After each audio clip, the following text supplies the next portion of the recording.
Welcome to the Market Mystics podcast. I'm Joshua. I'm Kim. Let's dive in.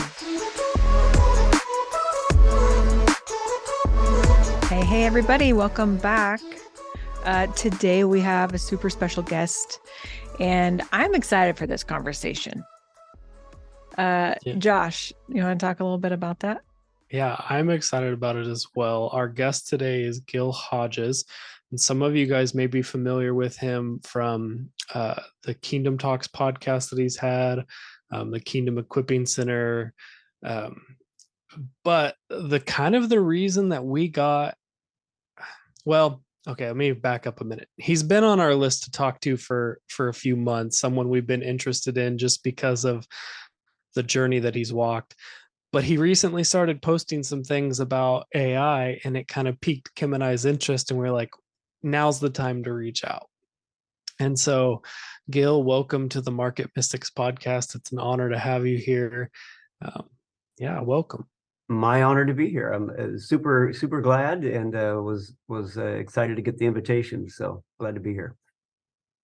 I love it. Gil, we talked a few months ago. I mean, it was maybe 6 months ago. Somehow we got connected. Facebook is this funny thing, right? Right.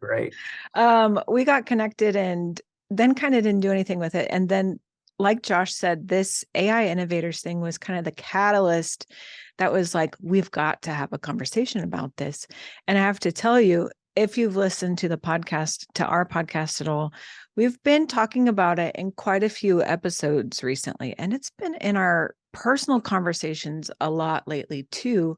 And even just the implications on the kingdom at large, on sons of God, and how to walk out kind of coexisting. And so I kind of want to just open all of that subject up to you, Gil. I would love to know how you got connected or like intrigued or involved with AI. Okay. Well, I'll back up a little bit because a lot of people don't know that I started off in ministry. Actually, I kind of started off a little bit in sales and business, but then I went to school because I just felt God had called me to ministry. So I went through that, was 7 years as a pastor, and then I'm leaving out a ton of details, but then I went through 17 years of business, where in that 17 years, I loved business. I loved being an entrepreneur. I created 15 companies and 5 corporations during that time.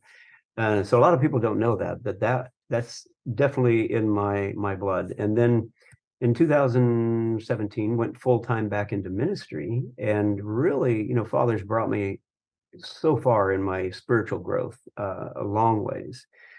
And I always found it challenging to do the ministry and business at the same time, because one seemed to choke out the other. And a lot of people can do that. I just wasn't able to. It's just like my mind was either focused on one or the other. Where I'm at now is a really interesting place to be able to do both. And I do believe that is because of, the path of maturing sons, and just learning who we are. And number one, learning to rest and, work from a place of rest and knowing who I am, because that made a significant difference. And I had to battle it though. We decided a couple months ago, probably 3 or 4 months ago, that I was going to go back into some business, and didn't know exactly how that was going to work or what that was going to be. And so I started checking things out, finding all this AI stuff just starting to explode. Because it really only came on the scene strongly about 6 months ago, as far as being open to the public and all the different platforms out there. And I just was overwhelmed with all the different stuff and what you could do, and trying to learn how to use it all. And like immediately saw a need to create a space for the everyday mom and dad, stay-at-home mom and dad, or small business owner that realizes they've got to get on board. And if you don't realize you need to get on board, you really do need to realize that first, because it will leave people in the dust pretty quickly. They say that it's not going to be AI that takes over the world anytime soon, but it will be people using AI who will take over the world very quickly Wow. because it will leave everybody else in the dust. I mean, someone not using AI right now is going to have an extremely hard time keeping up with those who are using it. Mhm. Absolutely. I mean, I've seen that just in content creation, like simply chat GPT, right? The most buzzy of all the AI, I feel like. Yep. Kind of the Uh, foundation almost right now for right. most. But content creation is such a snap if you're able to have something to help you with your concept and putting it into creative words. Yeah.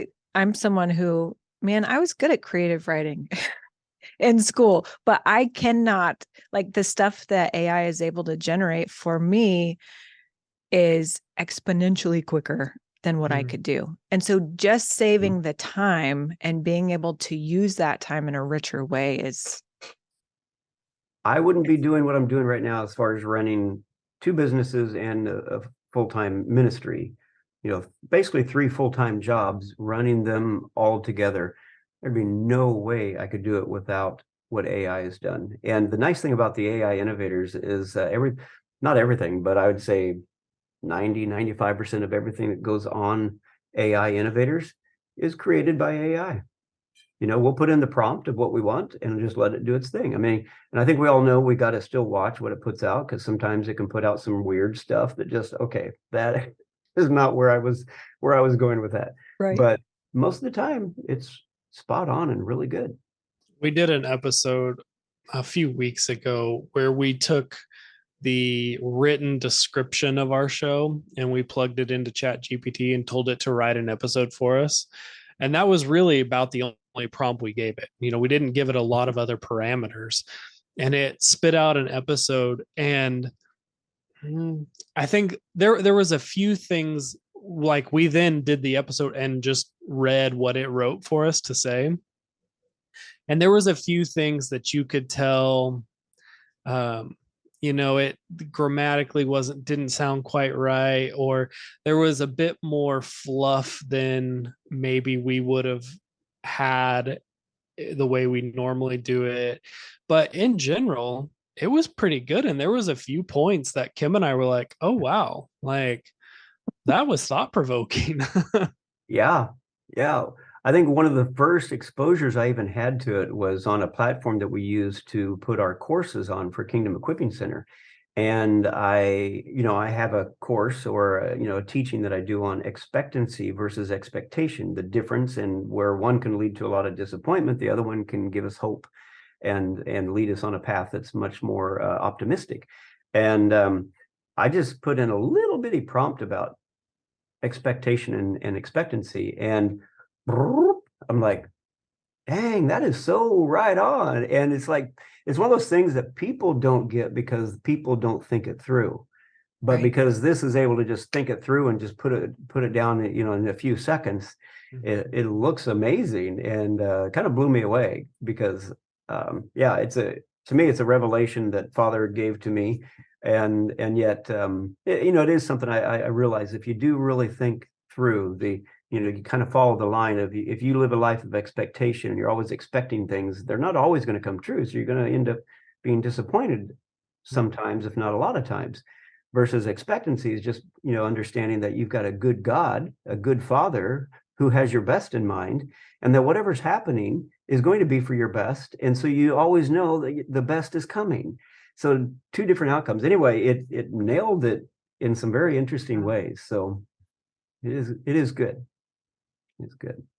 That's really cool. Okay, so let's get back to AI innovators. Can you kind of explain what I mean, I think the name is kind of what the concept is, but can you expound a bit about what you're doing with that and where you see it going? Yeah. So again, when I looked into all this and was totally overwhelmed with it, I'm like, oh man, it would be so nice to have somebody that could come alongside and help me sift through all the stuff. Because you guys are a little younger, I think, than me, but I remember the .com era and the big boom where everyone was just going crazy over all the .coms and, financial institutions just pouring money into those. Well, this is kind of reminiscent of that to some degree. You got all these AI platforms just busting out left and right.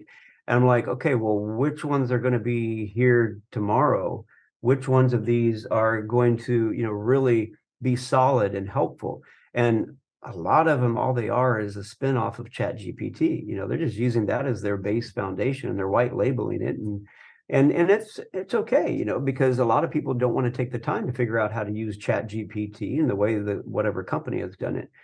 But so AI Innovators is all about bringing on people who have an expertise in certain areas and in different platforms, and being able to form a company that is based off of, bringing in the individuals and the small businesses that need help, that want help, and being able to just sit down with them and kind of coach them through setting up and getting these things integrated into their life or their business. And we later today, I'm going to be recording just a very, very basic. It'll be free, but it's just going to be a very, very basic thing for people just to get onto Chat GPT and to show people some basic ways that they could use it just to improve their life. So, and that's, like I said, that's going to be free because there's a lot of stuff out there already, but a lot of people are coming to our platform for that. So we are, creating these courses for that. There'll be other courses that are going to be a lot more in depth, that we would charge for. But also we're kind of vetting a lot of these companies, and they're on our website. If you go there and go to the tools section, we're starting to put down the ones that we've vetted, had contact with, are using them to one degree or another. And so people can kind of use those or contact us and say, hey, I see this is on your website. I want to know how to use it. And we can help them implement it in whatever business or personal area of their life that they want to implement. Love that. So part of your journey has been walking through ministry. And so I'm certain that there have been questions. In my experience, it seems like oftentimes the church is hesitant to innovate anything. Yeah. And so I'm sure you've had questions about the maybe morality or efficacy of AI. And so I'm just curious, obviously it hasn't stopped you. You're diving headfirst into it. And so I'm just curious, is that just because it's been your interest in technology and things that have led you to it, or have you had conversations with Father about this journey, and just kind of what's your general opinion on it? Yeah, I absolutely have had people, a little freaked out that I was diving into all this and choosing this as a business route. And I was into marketing. In fact, I had a ministry in Sacramento, California. It's called Christian Business Intersection, and it's where I brought all the leaders of the Christian business ministries.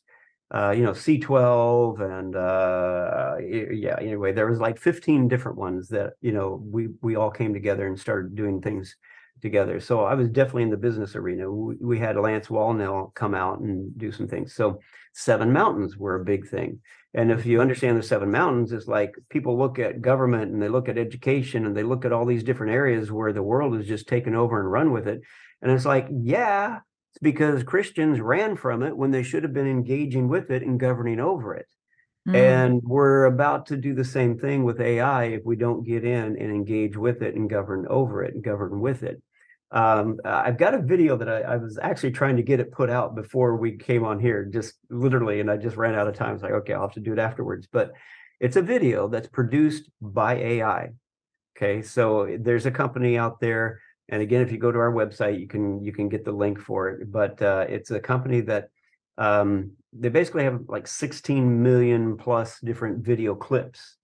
And when you put in a prompt, it will go find the video clips, it will create the narrative. And I think this video's maybe 1.5 minutes long. It's very short, but you can make up to 13-minute videos with it, I think, if I remember correctly.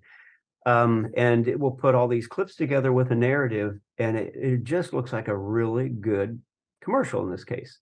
And it's all about AI and how good people need to be involved. It's like we've got this new child on the planet, and the whole human race is parenting this child. And we need good people to come in and parent it well, to give it good things, because otherwise it's only going to feed off of negative things or things that may not be Christian values. And so if we leave this arena and just let it happen, we've got no one to blame but ourselves. And so to me, that's my biggest reason to get involved. Now, at the same time, there's always every new thing, especially new technologies, gets labeled the beast, and that it's, and hey, I always leave room for everything is possible. But at the same time, everything that's come up, radio and then TV and then computers and cell phones and, all these different things that have been labeled the beast. And could it be? Sure. And if I find out that absolutely it is, okay, I'm out. But otherwise, I'm in, and I'm in it to be part of the shift, to hopefully bring it into alignment. They call it alignment, when they're trying to align the AI to have human interest in mind. Sure.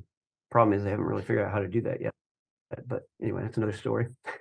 Well, so at this point, a lot of AI is just learning from the users of what they want from it, what they put into it. And, I've seen things like, the CAPTCHAs that we've all been using on websites and passwords for years has been training AI to be able to detect, where's the crosswalk in this picture? Where's the bicycle in this picture? It's you're training Google's AI in identifying things from their Google Street View.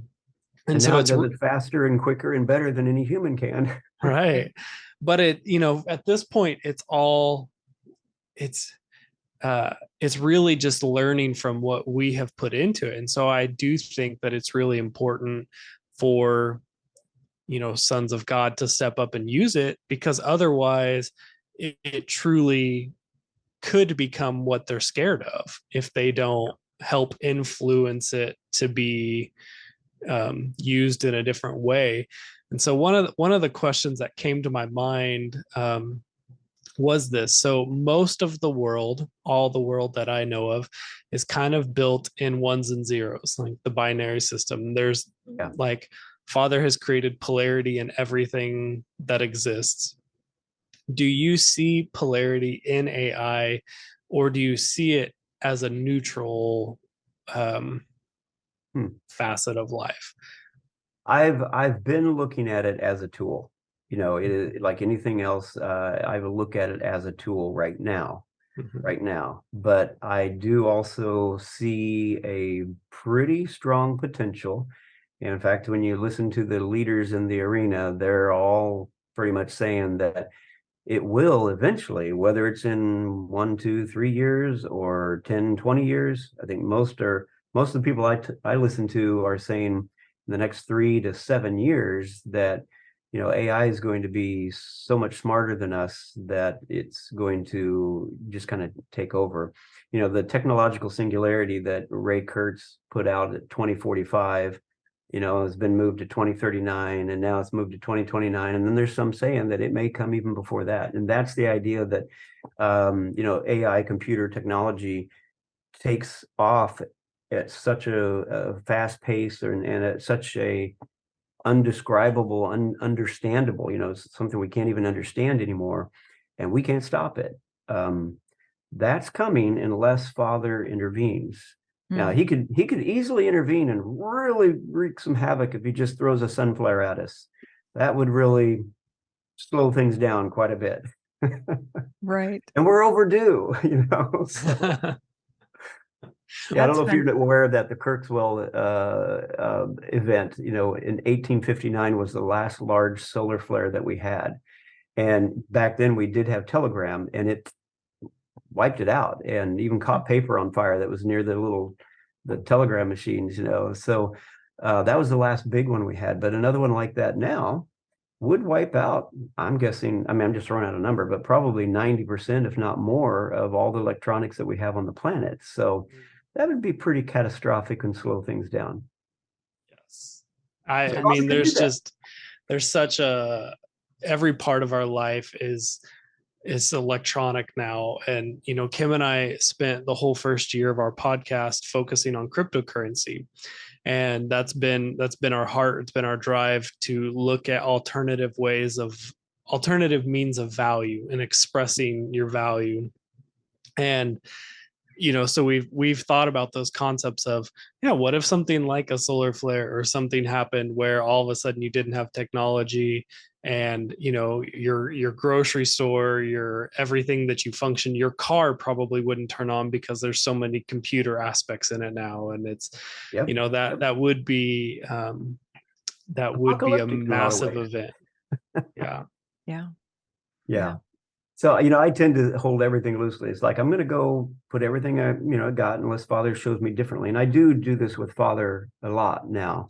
And the thing that he's made very clear to me is, like, he is all powerful. If he didn't want any of this going on, he could have stopped it anywhere along the way. And he still can, with like a solar flare or any other natural disaster that we're not even thinking of or aware of. But he hasn't. And I'm totally confident that either he's in it and he's got this as part of our humanity's evolution, or he's going to bring it to a halt, or any number of other things that we haven't even thought of. But I trust him. I trust him that he is in control and that I've got nothing to worry about. I'm simply going to do what he put on my heart, which is to be a doorway to help people get in and start using it so that they can also find some of the benefits that AI can bring. One of the things that go ahead, Kim. Sorry.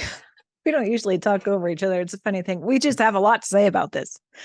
I find it interesting, the time frame, like the time that we're in and how you're positioning yourself.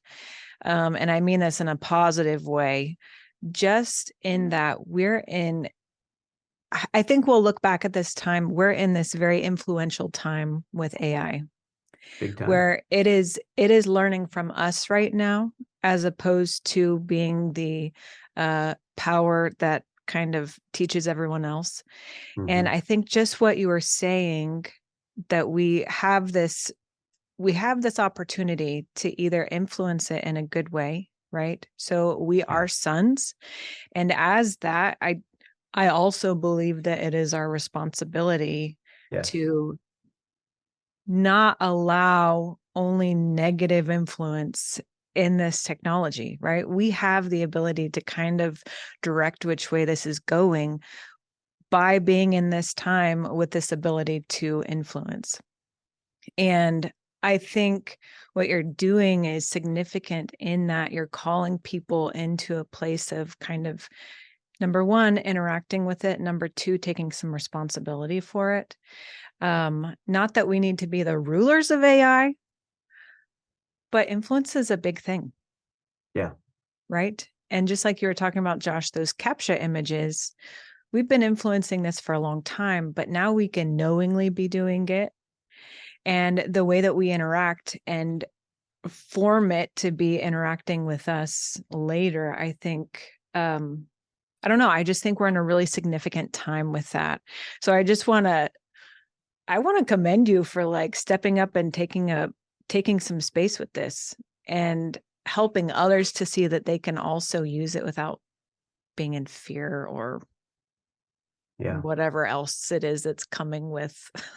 And that's the thing, my wife and I just got back from doing a conference in South Carolina, and one of the two things I'm always about boiling things down to the nitty gritty, the bottom line, and we've always had 3 plumb lines that we've run our ministry by. That was just Jesus is the way, love, honor, and respect, and ask the Father. But I've even taken it down to another notch, so that 2 plumb lines is like, God is all powerful. And here's the thing, Christians will agree with this. Almost every Christian is going to agree with this when I say it.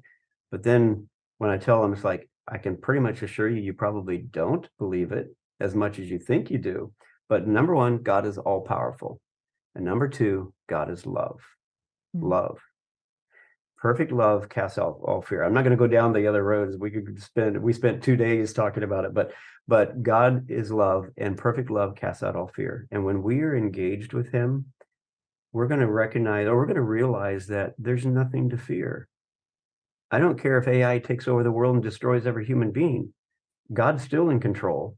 And if that's Father's plan for how we shift or whatever it is, then so be it. Now, that probably doesn't fit in anybody's eschatology, or maybe it does, but whether it does or it doesn't, I'm just making a point that God is all powerful and he is love. And in him, if we rest in him, that we can have perfect peace and not be afraid of anything. And so I'm going to dive in, and if the AI, I'm going to dive in. And if Father makes it very clear to me that for whatever reason, it's like, okay, this isn't good, you need to get out, and I'm out. I'm not forced to do anything, especially by fear anymore. I get to just have fun, which is what I'm doing. What's the funnest aspect of using AI that you've experienced so far? The funnest.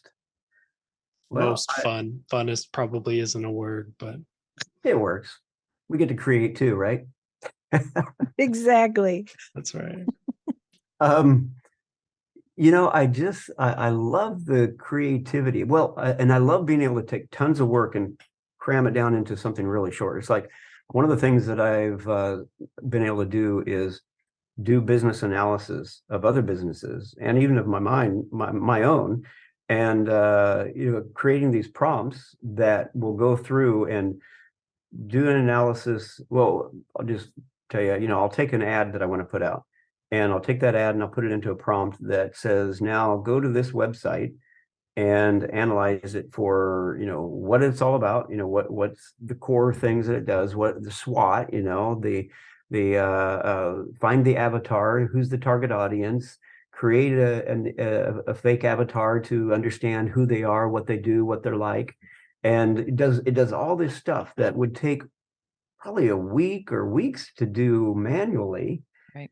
And it does it in like 20 minutes because it's just a matter of doing different prompts. And now we're using a workflow system that we can put all the prompts in and just hit the button and it does it all.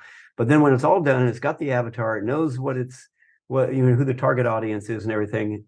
And then it rewrites the ad targeted for the people that now we know that this business is actually going after, knowing ideally what those people are looking for, and then rewriting the ad to appeal to them. And that's part of what we do is one of the other businesses is a Holistic Health Connection, where we're an ad agency for dentists, and talk about this just over the top, making it so powerful to reach people that need to find a dentist. And so we're bringing dentists on and helping find them more patients.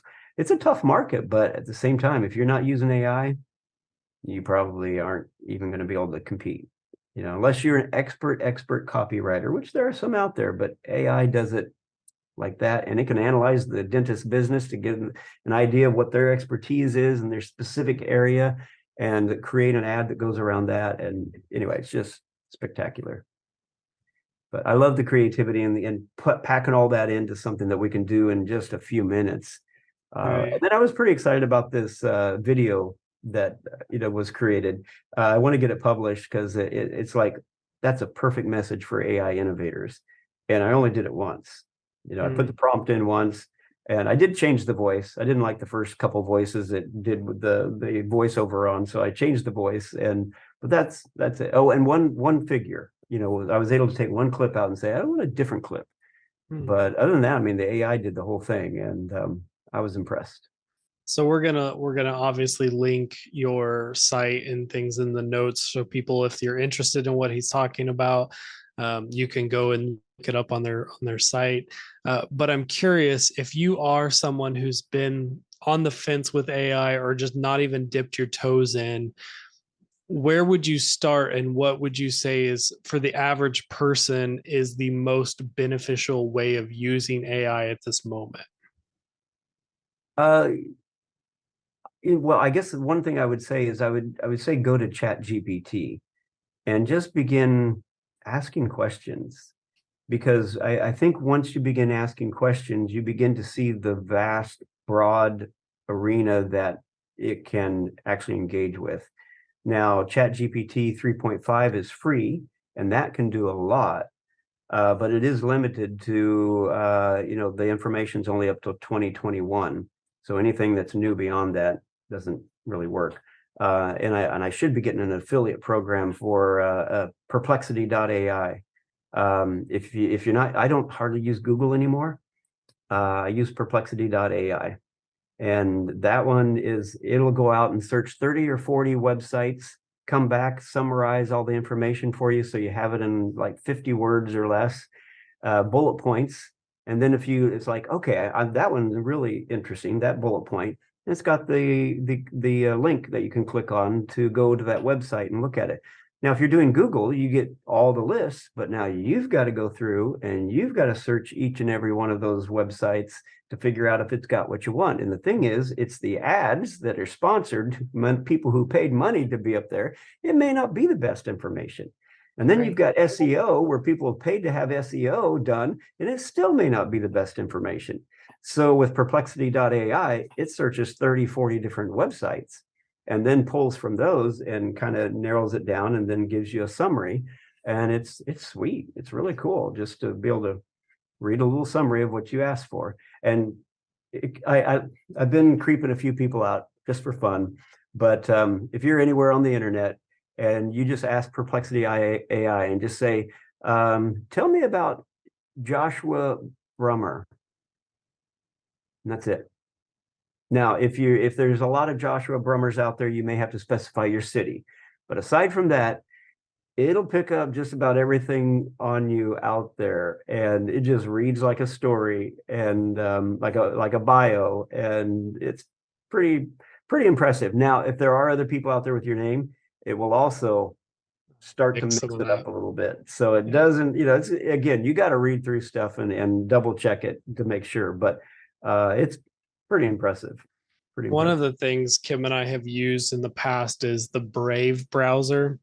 And the reason we use it is because they are connected with cryptocurrency. That's how we found it. And they pay you for the ads that you get while you are browsing, you're using their browser. But I noticed a while back that it also does that summarizer, where if you search something, it'll bring up at the very top, it'll bring up, hey, this is what it is. And then below that, it'll show you the links of where it pulled that information from. And so if you want to go get specific details, you can find it there. And it's been really fun. Sometimes it's not quite relevant to what I'm actually searching for, but oftentimes it is. And it can be a shortcut because it's simpler to find it rather than you going and browsing through 10 websites to find the information. So it sounds very similar. So that was Brave. It's the Brave browser, like it's a whole browser on its own, and it has a little lion is the logo for it, but it is just brave.com is their website. Brave.com. Okay. Yeah, see, that's the thing too, is being able to have powwows like this, and we'll have some meetings where we'll bring on 5 to 10 different people that are kind of in the AI arena who have been experimenting and playing with different platforms, and be able to just start putting them out there. It's like, hey, if you want this, here's this is what these do, and there's a ton of places you can go on the internet to find some of that. But that was part of my being completely overwhelmed, was where do you start? Right. Where do you go? And so we're, I kind of toyed with the tagline AI for the little guy. Decided not to go with it, but but it kind of is. It's AI for the people that don't have tons of money to put into it, and they're not. That's not their thing. AI is not their thing, but they're realizing, okay, I do need to get involved and start figuring out how I can use some of it to help my business or just make my life easier. That's good. I want to tell you a little bit about some of the things we've talked about with AI and kind of get your input on it. I know there's a lot of, I don't know, I would say concern or fear around AI replacing people's jobs or incomes. And we've talked about this before. And we kind of like to flip the script in that maybe AI replaces you having to work and allows you to actually live. And also some of these things, I think there's some concern around how accurate and lifelike AI can sound. So, right, they can reproduce your voice and say things that you've never said, right? They can get on your social media. They can make pictures of you that you never did, right? Those kinds of things. And as someone who, I'll tell you, Josh and I are really also very drawn to community. Like, what an important piece of our walk. You know what I mean? Like, just our journey is made possible by community. But the presence of AI almost forcing you to have those personal relationships again and not relying on, oh, I saw on social media that XYZ, or I saw some post or somebody said something, like actually forcing you to have those real conversations and real relationship again. So on those two things, I'm curious to hear your thoughts, or even expound on other things that you might think about that too. Where I'm currently at is that I this is, and again, when I say hold it loosely, sometimes I mean it in the sense that this is probably likely, but I'll leave room for something else. And then the other times I say hold it loosely, I'm like, yeah, hold this loosely because it's highly unlikely, but it's a possibility. And this is kind of just a middle ground, I would say. And that from everything I've learned and I'm listening to and reading and so forth, my wheel spinning tell me, well, for instance, I told my son, I think we've got about 2 really good solid years to make some money with our ad agency. But I got a feeling that after 2 years, it could get kind of iffy as to whether or not AI is going to be coming in so strongly that, a dentist can just sit down at his computer and say, I need more patients, hit the button, and it's all done for him. Right. And, we're out of a job in that case. So I'm believing we got 2 to 5 years before things really start getting challenging. I'll just say challenging. I definitely believe there's going to be somewhat of a dystopia that comes before we get to what might be kind of a utopia. I mean, I'm absolutely a believer in my Father God. I have a great relationship with him. I wouldn't give it up for anything, the intimacy and the time that I have. And I also am totally open to the idea that, again, he could be using this to bring us into a greater level of humanity. And as you were saying, if AI does come along, and it is going to take out, and the reason we're going to have a dystopia is because it is going to take over so many different jobs. And the more robots that get out there, I mean, Elon Musk and some other companies, they're all gung-ho to get their robots out there because they expect to have more than one robot in every house. In fact, more than one robot for every person. That's billions of robots out there that all can maybe do a lot of different tasks or maybe just focus on one. Again, that's maybe 5, 10, 20 years down the road, but it's going to happen unless something dramatic takes place. So more and more and more jobs are going to be taken over. I look at that and I say, all right, Lord, what I see in this is we have to learn to be rather than to do. If we no longer have to do all the work to try to keep a roof over our heads and food on the table and everything, and AI is doing it all for us, humanity's always been extremely good about adapting and shifting. I don't think we're going to have any major problems. Yes, there will be problems, as we're shifting and going through the transition. But even that speaks to the Maseroth transition and that we're in that age of transition. It's like we should be expecting some major, major shifts. And AI could be an extremely big part of that. And what I don't hear yet, if any conversations that are out there, I don't hear many. I mean, I've heard maybe 1 or 2, and it's been very light talk on it. But what happens when AI meets quantum computer? Now quantum computers are kind of like cold fusion right now. It's like, yeah, we're going to have cold fusion in the next 30 years. And then 30 years later, oh, we're going to have cold fusion in the next 30 years. Quantum computers might be that way, or they might not. They may, I got a feeling that with AI, they'll be able to hasten the day of functional quantum computers, because they're not really functional right now. But at the same time, when you think of what they're capable of doing right now, not right now, but what they've done. So on specific, really fine-tuned experiments, they've in 2017, quantum computer did a figured out a formula or something. I don't even know what it was, but it did something that would have taken our fastest supercomputers 10,000 years to accomplish. And it did it in 4 seconds. 4 seconds. So that's 158 million times faster than our fastest computers at the time. That was 2017.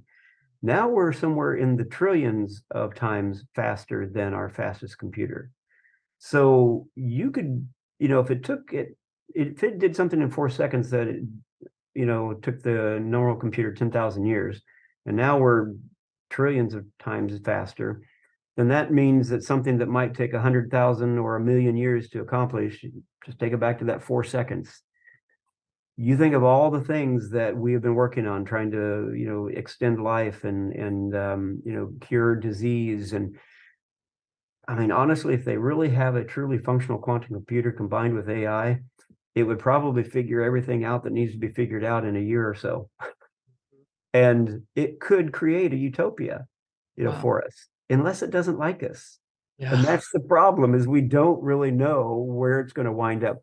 But I think most people are leaning toward, if something, whether it becomes sentient or not, it's definitely going to have its own kind of thought process.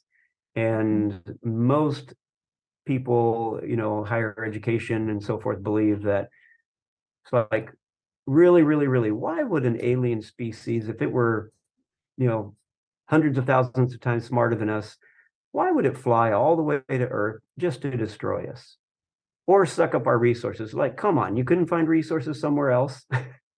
You're that smart, but you couldn't find resources somewhere else.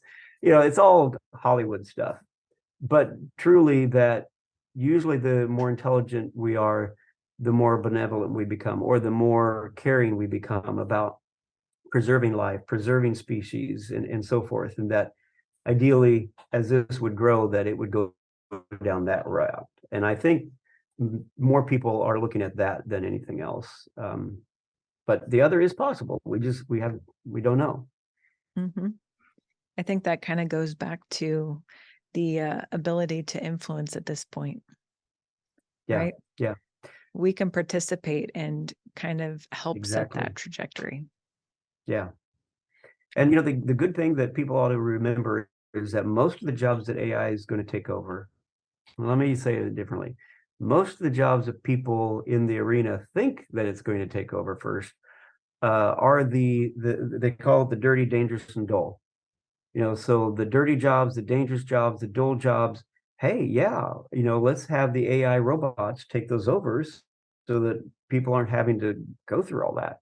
But what we're finding right now is probably some of the first people out are going to be editors, and some creative content builders. Now, I don't think they're going to disappear completely, but AI is going to be able to take over a lot of the stuff. I mean, at my level of stuff, it easily does my level of stuff. I don't need to pay a editor $5,000 to do something for me that, I'm not at that level.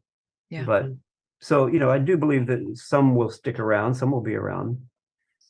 And I like, Mo Godot, the former chief business officer at Google, he's written a book called Scary Smart, talking about AI.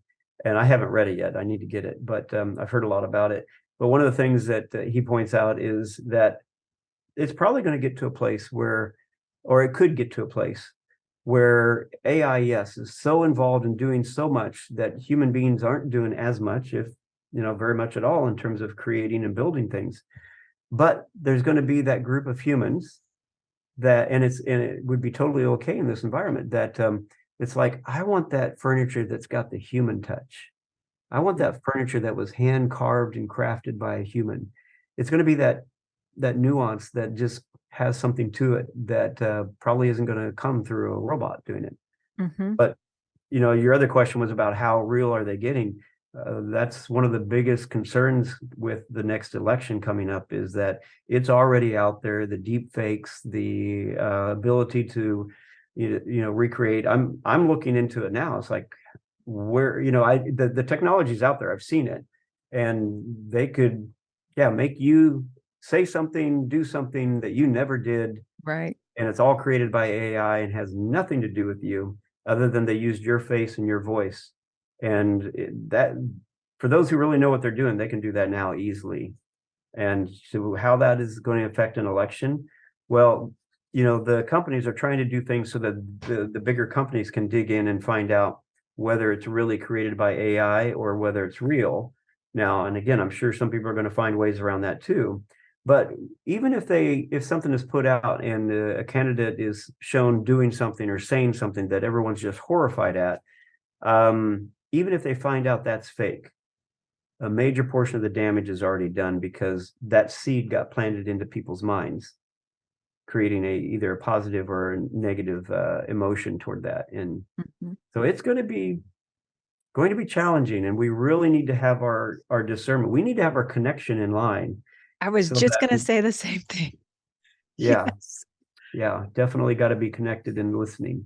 It is almost like some of these spiritual giftings that have been lying dormant or only used every now and then will almost need to be fine-tuned or like exercised a bit Level more. up. Right. I mean, kind of. And it almost makes me think, the last, 5-10 years, all of this kind of awakening to some of those giftings, to more of the mystery kind of stuff, like the emergence of the Christian mystic. It's almost like it's in preparation for this so that we know how to operate without having to rely on the face value information that we're being given, because you don't know where it's actually coming from. Yeah. Probably 7-8 years ago now, I was really kind of freaking out. It was dawning on me, this AI. I was thinking about it clear back then, and just realizing this is coming, whether we like it or not. Unless Father intervenes, it's coming. Mm-hmm. And I was kind of freaking out back then. I didn't have my my understanding of God is love and there's no fear in that. I didn't have that back then, and I was freaking out about it. But then Father just gave me this download. As I was looking at the singularities, that technological singularity that keeps getting moved closer and closer. And back then it was still at 2039. I'm thinking, well, but that's still coming in my lifetime. And it's just this download. And I actually journaled it. I wrote it all out. It was pretty a powerful download. But bottom line was, he says, before that comes, I'm going to be downloading my spiritual singularity to those who will have it and listen. And I really feel like what you just said is so key, that the mystic movement and understanding that we need to be engaging in the heavens with Father, with God right now, is building that spiritual connection that we need to have so that we can discern whether something is real or not. And we're going to need it so much more as we continue on. I mean, I get emails all the time now that are, hackers. And if you didn't think about it, or if you didn't have that discernment, you click on those buttons and boom, you're theirs. Yeah. We got to be working in a level of discernment, unlike anything that we've done in the past, I think. Yeah, I think that's really true. And it's such a good point of there's so many technologies, I'll call them, that God has for the human being, that haven't been exercised a lot, and a lot of them are being pulled into the public eye, and almost to a point where you can't ignore them unless you just really try. Yeah. And one of the things Kim and I talked about recently was it's a lot of work to be awake. Like when you wake up to being a mature son of God, there's more to do. Like, to the concept of taking every thought captive, if you actually ever try that in a day, it's a lot of work. Yeah. It takes a lot of energy. But we're coming to a place where if you don't want to just be run over and be a passive bystander who's swept up in whatever wave is coming, then you need to learn to use those technologies and learn to use AI and learn to use these things that are available on the earth for you to move forward with. Yeah. And, it's a good point you bring up there, because we need to be using AI as Christians, as sons of God, to, I mean, we can be training our own AIs right now. I mean, when you learn how to understand ChatGPT, you can start getting it trained to help you in the process of discerning some things or looking for different things. It can work with us in this process. Right. I would just encourage people to, that take every thought captive. It's a big one that I kind of, I sit on for a while when we're teaching, because it is so important. And I'm about to finish up a book, which I'm using ChatGPT to edit, but I do know it can get carried away. So I put both, my raw written part and what it edited, and I kind of read down through to make sure it didn't get away from me and start putting stuff in there like, no. But and tell me that, I mean, that's just going so much easier. But the book is called Choice. And, the tagline is the most powerful thing in the universe next to God himself. Wow. Because it gives us the right and the ability to deny him and resist him for eternity. But then there's love, which never fails, which means he's going to pursue us until he gets every last one of us. I mean, the 99, he didn't stop at the 99. He went after every last one. And anyway, that whole thing of understanding choice, when I take that thought captive, I literally get to choose. Do I want to take a pessimistic view of whatever it is that I just caught? Or do I want to take an optimistic view of whatever it is? Do I want to look at it with hope, or do I want to look at it with fear? And even looking at it with hope doesn't mean that it's necessarily a good thing. There's some things where I just say, yeah, I'm not even giving that thought the time of day, be gone. And then there's others that do need to be focused on. They're not necessarily something I would call good, but in that case, it becomes a challenge to grow in. But to take every thought captive and then choose, you have a choice. There's some things we don't have choices about. We don't have choices necessarily about what happens to our body all the time, but we do have a choice on how we respond to what happens. That's the place that we have 100% control over. So when those thoughts come, yes, take it captive. And you alone are the one that gets to choose how you want to respond to those thoughts. And it's such an empowering thing when we really, really dig down and start to understand it. So just in this whole thing with the AI, just that we would not begin to allow other voices and other things of fear. If it's got fear in it, I'm like, I really got to sort through the fear to find hopefully some facts that I will take captive in my thought process, and then evaluate how I'm going to respond to them. I'm not going to just respond to them because I got this whole group of people over here responding that way. I'm going to analyze it for myself and choose which way to go. And that choice is always made with Father in mind. It's like, sometimes I'll take it and it's kind of obvious. Other times it's like, I don't know what to do with this, Father, and sometimes you just got to leave it sit for a while until Father says, now's the time, I'll show you what to do. That's so good. Well, I think this is a great place to wrap it up for today. And thank you so much, Gil, for your time and for just sharing your heart about the world and with Father and AI with our listeners.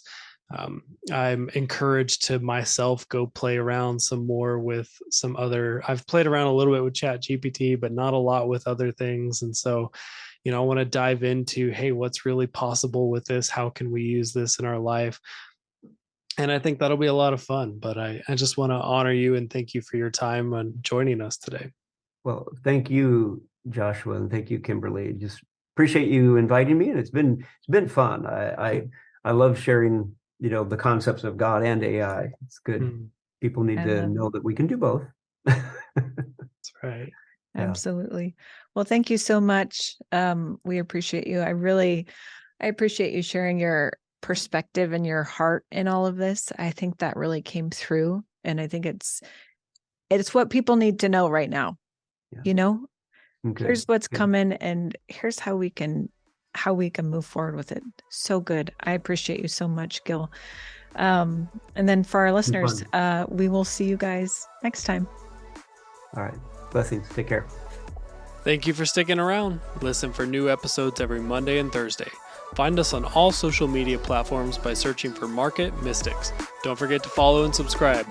Visit upperroomcd.com where you can find more information about the hosts, projects, and guests. Go deeper by booking a coaching appointment focused on redefining identity and wealth in your life. See you next time.